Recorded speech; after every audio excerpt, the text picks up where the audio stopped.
across the UK, on DAB+, on YouTube, on the app, on your mobile, the home of common sense. This is Talk. Okay, this is The Late Show with Andre Walker and Andrew Eborn. It's lovely to see you. It's such a joy to be with you after midnight. We didn't turn into pumpkins, and I love the callers. It's brilliant to give a platform. No, it's true. You've got to let people have a voice, and that's what I love about it. Stop with this. Oh, no. That's not how I speak. They're both as good as each other, but one of them is a bit better. I didn't say that. What I said is the argument, the discussion needs to continue. Who was the winner? The platform was winner. No, there was no winner. It's not the winning. It's not the winning. It's the taking part. No, it's not. It's not. No. Hitler didn't say that, did he? Hitler didn't go, oh, it's not the winning, it's the taking part. What I love about World War II. What I love is we should continue to have a sensible discussion. If you can have a platform where people can talk about things without fighting each other. And the point that I made is religion has been the most divisive thing throughout history. I don't believe that, you know. No, well, I believe it is, and I'm always right. Because I believe actually. Yes. I believe that people will fight over whatever they fight over. And I think belief is, and that's the problem. So a couple of problems I've got is that they've got several problems. But when people are brought up in a certain religion, they were going to follow that religion to the end of their days. When they get to the pearly gates and knock on the door and said, I follow this religiously, in inverted commas to liberty meant, and you suddenly turn around and say, well, no, but you picked the wrong one. I think that's unfair. The other thing I've got an issue with, and I'd be delighted to talk about this as well, is prayer. How does prayer work? You don't turn around. Some people who are really, really good, some terrible things have happened in their life and continue to happen. I don't think God is sitting up there, he or she or whatever, saying, "Oh, I'll pick that one or I'll pick that one." Yeah, that's a different. And I think there's the Stephen Fry argument, yes, which is. If you got to the pearly gates and God said, I'm all eternal being, what would you say to him? Justify bone cancer. Yeah, well, exactly. And you turn, and this is, and I've spoken about this. I had what used to be the Queen's chaplain, the Canon Roger Hall. His parish is the Tower of London, and it's brilliant to talk about these things. What I love about it, the mistake people make is to rubbish people in the conversations. What I loved about that conversation, why I wanted them to talk, is so they can answer those questions. We need to continue the dialogue. I will absolutely. I will say one thing. Yes. To my knowledge. Yes. The execution of somebody called Jesus by Pontius Pilate is accepted and is in Roman records. It is. But anyway, I think that's and people. But then again, when people say there's no evidence that Muhammad existed, I find it very difficult to believe. Yeah, so okay, there's no historical evidence, but you think I find it quite hard to believe they're all following this bloke and he didn't exist. I think I like the idea of being sensitive to people's opinions. Religion is so important, and if we get, rather than stoking the flames of the divisiveness that we have in the world, if we can have these sensible discussions, which is why the debate is not yet finished. It's an ongoing discussion. Well, now talking about sensible debate. Yes. Yasmin the witch from Manchester is now on. Yasmin, I knew you were going to call. Right, take me off screen. Leave it with just him. I'll put my feet up. Hello, Yasmin. I don't care. Hi, Andrew. How are you? I am amazing. It's lovely to hear from you. And fabulous season's greeting for this year. Merry Christmas, you mean? Thank you. No, I don't. Yeah, you do. No, I don't. Yeah, you do. No, I don't. Yeah, you do. It's very good. This is like, even though Andre's off screen, his feet are definitely here. They've walked through all sorts of funny things. Yes, there you go. Andre knows I'm a pagan, so he knows that. Well, I also know that paganism isn't real, so. Well, I'll ask you about Stonehenge. Oh, yes, that's interesting. There was just before you phoned in, and I'd love to hear what you had to say. What do you think about this report, which is in the papers, today's papers, now it's after midnight, about Stonehenge and being basically an anti-immigration site? What are your views on that? Well, first of all, I've been to Stonehenge, and it's the heart of Britain. It's the beating heart of Britain. I feel that stopping people going there is horrendous, to put a barrier around it. Yes, I thought you might say that. Because when I was at Stonehenge, there was a full moon above. It was fabulous. The energy is really poignant, and it just brings everybody together, Stonehenge. Right. And I think we want a bit of unity in the world. Well, it doesn't bring everybody together if it's anti-immigration, but... Well, first of all, I hated the fact that those people put paint on it. Yeah. Dried paint. It was horrendous. I understand, and brilliant to hear your view. We'll talk further on that. I understand that you're famous for your predictions. Let's talk about it, because as a futurist, this is something that I look in as well. Yes, go for it. All I know, I think you're a lawyer, aren't you? I am a lawyer. But do you wear a wig? Well, not at the moment. It was too much toupee. Although it is actually the same hairdo as the wig, isn't it? Say something. I feel that you're actually going to be. I keep getting like Supreme Court judge or something. Supreme Judge. I think that's a nice idea. Thank you. I think you're going to be that. I also feel that by next March there's something brand new coming, and I also feel there's some property near the sea for you. Okay. Or the coast is going to be prominent by next March. Next March, okay. I also feel that you're going to be involved in a very high-profile case, and I did get, even though you mentioned the Tower earlier, I did get the Tower of London for you. Oh, very good. You've also got 2 options coming up, and that's in the next, from March to June next year, to do with Korea. Ooh. You're also going to be North or invited south? into a prestige club. Oh, that's good. What sort of prestige club? Well, I am actually seeing, funny enough, Masonic, so I've got to mention it. So there's going to be some kind of invite there for you.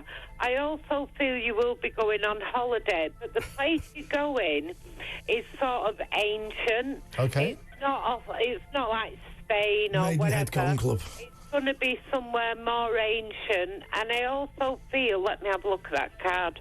When you go, you're going with 2 people on holiday. 2 people. I also got the name Bernadette for you that's going to be significant. There's also... but Bernadette, that's interesting. I know a Bernie, but not a Bernadette without giving anything away. It could be Bernadette. Maybe, yes. Bernadette. Oh, it could be Bernie, could it? Oh, it could be Bernie in. Let's just say, by October next year, there's quite a bit of consolidating your wealth. I'm not a financial expert, but I'm just telling you, between now and October next year, there's going to be money coming in a big chunk for you. Oh, God, this is good. It's significant, and it's something to do with what you've harvested over the years of your career. Oh, very good. I also feel... Poppy seeds. You're going to be at a very important meeting, 2 man and a woman, which is funny what you're on now, but this is going to be significant. You're going out somewhere, there's something being planned, and there's something being planned more media for you in the future that's going to catapult you into the media stratosphere. I also fear this year has been a lot of new beginnings for you, to do with Korea, to do with... North or South Korea? No, Korea in England. Oh, is there a Korea in England?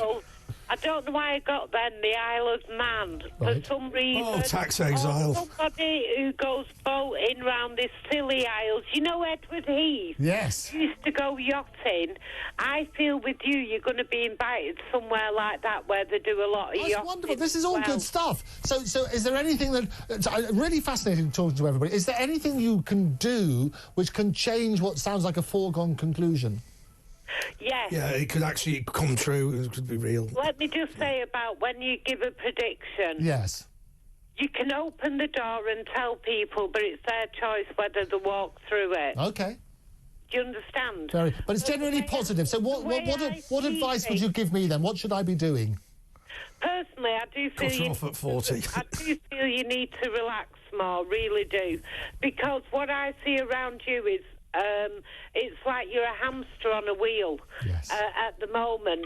But that's fine because you go into a destination that's a lot better. But I also Not on the wheel, though.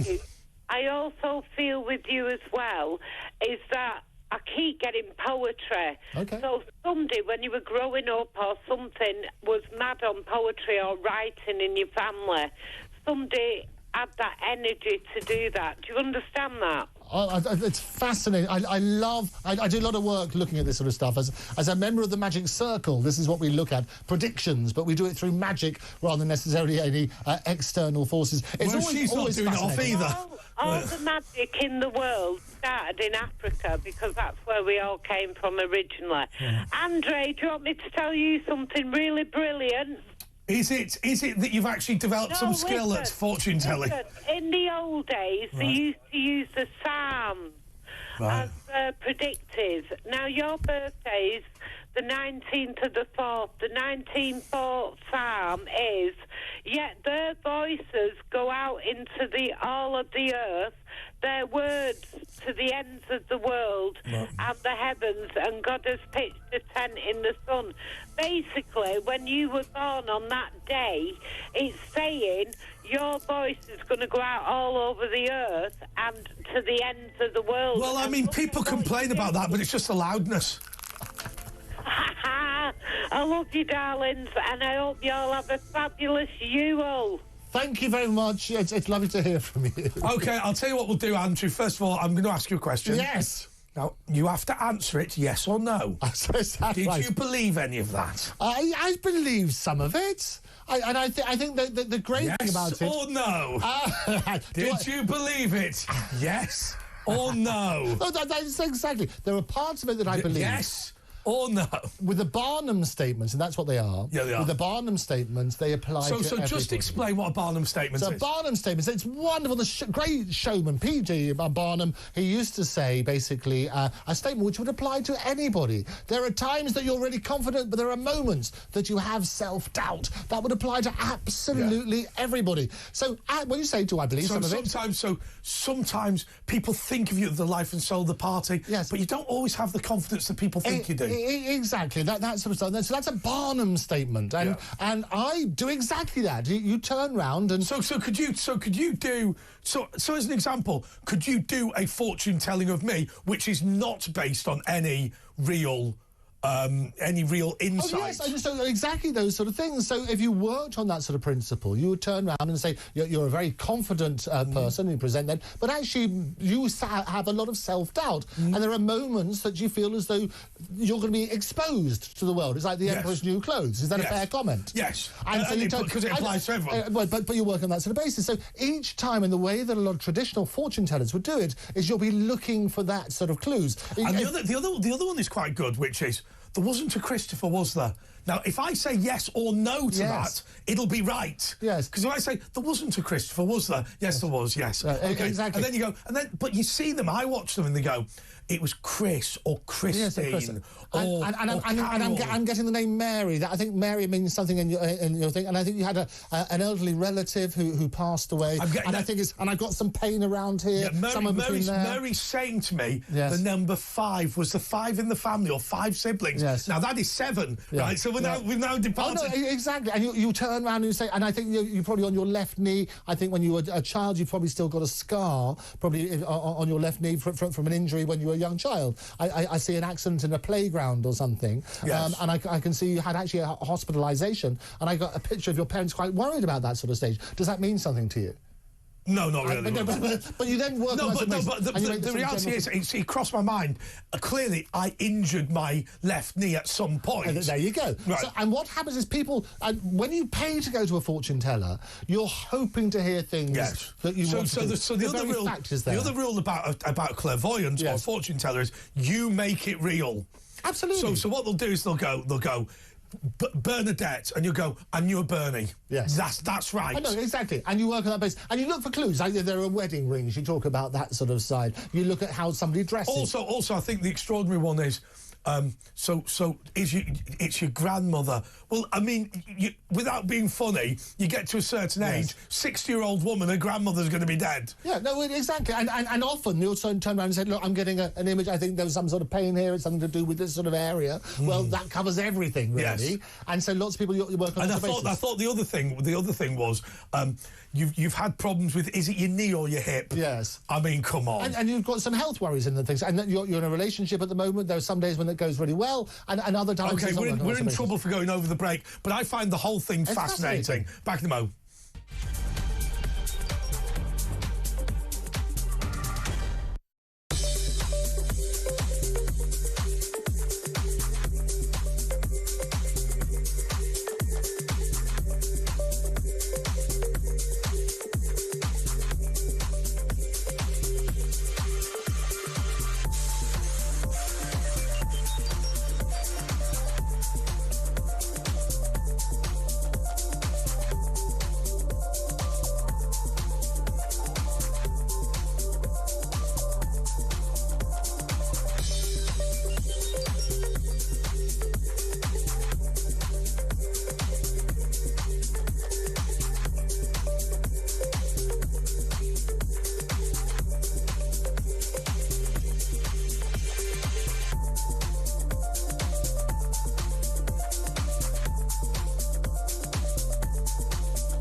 across the UK.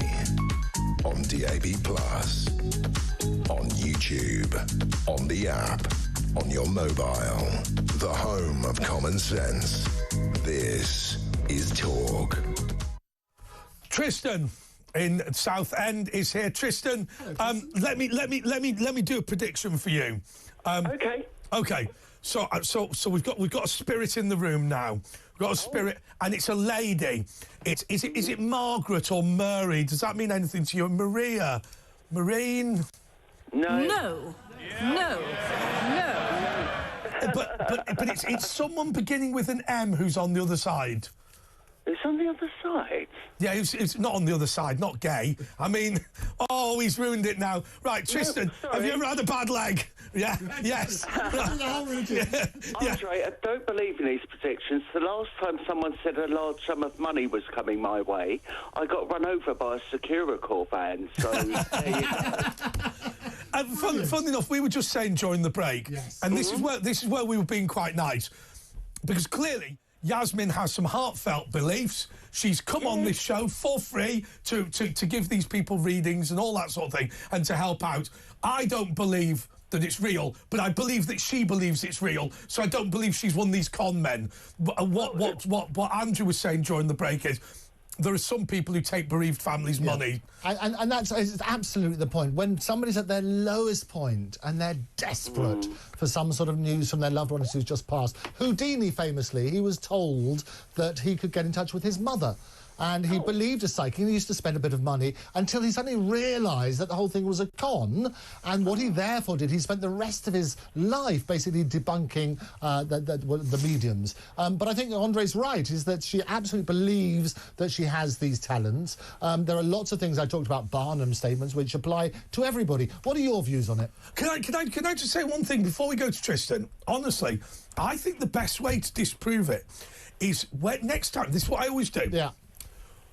Get the horoscopes in the newspaper and then go, which are you to somebody? Yes. And then read out any of them. Yes. Right, and you go, right, I'm Aries, and read out Cancer. Yeah. And then they go, there was that trick, I think, that, what's his name did, Darren Brown, yes, where he got them all to read out a personal thing that was for them, and then they realised it was all the same one. Oh, no, it's all the same one, because you will adapt. As I say, you will apply the narrative. Psychologically, if you go, you pay somebody, you want to believe. Yes. And because you want to believe, you're already there. Yeah. And so you'll often help them out with statements. I see an M in the word, whatever. You'll provide the name. Yeah. That's how a lot of these things work. Sorry, Andrew asked you a question, Tristan. Yep. Sorry, Andrew, could you repeat Of course I can. So what do you believe, Tristan? Do you believe in psychics? Psychics, to be honest with you, I've seen them in action, and I just know that they ask loaded questions. So it just leads you to give them information. It's not, in my opinion, true. But here's the question, though, Tristan. Mm-hmm. Right, at what point is it a bit of a laugh, and at what point is it abusive? Because, look, Yasmin, go round to Yasmin's house with a load of tarot cards and a bottle of wine, you'll probably have a good laugh, right? Certainly I have a good laugh with her, and I enjoy her phoning up because we have a bit of fun. Yeah. But it's when somebody's, £40 an hour 3 times a week and things like that. That's the problem. Yeah, absolutely. That's just taking advantage, because people are looking for answers, usually for dead relatives, as you say. Yes. But she doesn't. I think the dead children one's the worst. Yeah, she gives this away for free. It's harmless fun, and she doesn't do anything nasty or try and make money out of this on the sly. So, yeah, good luck to her is what I say. What, just a matter of interest on politics, we're talking about this reform overtaking the Conservatives. I think there's a couple of issues. Clearly, Reform are surging. They're not as big as the Conservatives. They're the official opposition. But are they as big in terms of membership? But I think the other question is, and I don't know the answer, but instinctively I've got an opinion, but is it tactically right for Kemi Badenoch to attack Nigel Farage in this way, or should she just be in her own lane doing her own thing? Well, she needs to heed it as a warning. She's absolutely not doing that. It's coming across as though she's bitter and clutching at straws. Right. Now, from the Reform point of view, they really need to organise themselves at grass level as quick as they can, before these cancelled elections, because a lot of them here in Essex have been cancelled because we're heading for a joint authority again. Oh, so Essex County Council is about to be abolished? Yes, it's going to be merged up. Thurrock and Southend are going to be put back into it. They disbanded Southend and Thurrock in the 90s to have us as unitary authorities. Now it's all being merged back up again. So it will just be one big Essex with, what, a mayor at the head of it or something? They're saying at this point in time there might not be a mayor, but it's absolutely misleading in a lot of ways because we were not consulted on this. When they created the London mayor, the god-awful London mayor, I should say, correcting myself, they had a referendum. Here it's just been imposed on us as in many parts of the country. I have to say, I don't like a lot of the changes to local government. I personally would go for much more local councils. So I understand that you've got no sort of oversight and no accountability on the system we've got. But I actually don't think that's an argument for bigger councils. I think it's an argument for smaller councils, simply because when a lot of the mergers happened in 1974, the reason they did it was because they wanted services to be of an economy of scale. Don't need to do that now because it's all contracted in. Tristan, thank you so much. We're going to go to a break. Back in a mo. Take care.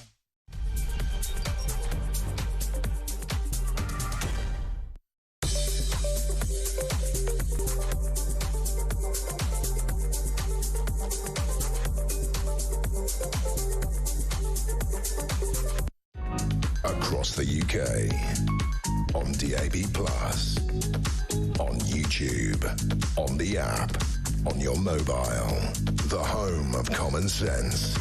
This is Talk. Right, before we go to our voice message, in the words of Ash, a voice message has flooded in. OK, Nikki sent a message and she said, Andre, I predict you're going to meet a lovely lady and take her on a date. This is her phone number. Now, the problem is, the phone number doesn't come through on this system. Phone up. Pick up your phone and dial 0344 499 1000. Other people want to pretend to be Nikki. You can have a go and we'll see if we can work out who the real one is. 0344 499 1000. We'd love to hear from you. We're going to have a conversation. And what we'll do is you're going to tell me where you're going to take me, and then I will probably reject the offer. But it'd be amusing for me to ridicule you in the... I'm joking. It'd be amusing for us to go through the whole idea. 0344 499 1000. Let's go to the voice messages. We haven't heard from Barbara for a while. Hope she's okay. That's Lyndon. Oh, was that it, Lyndon? Hope she's okay.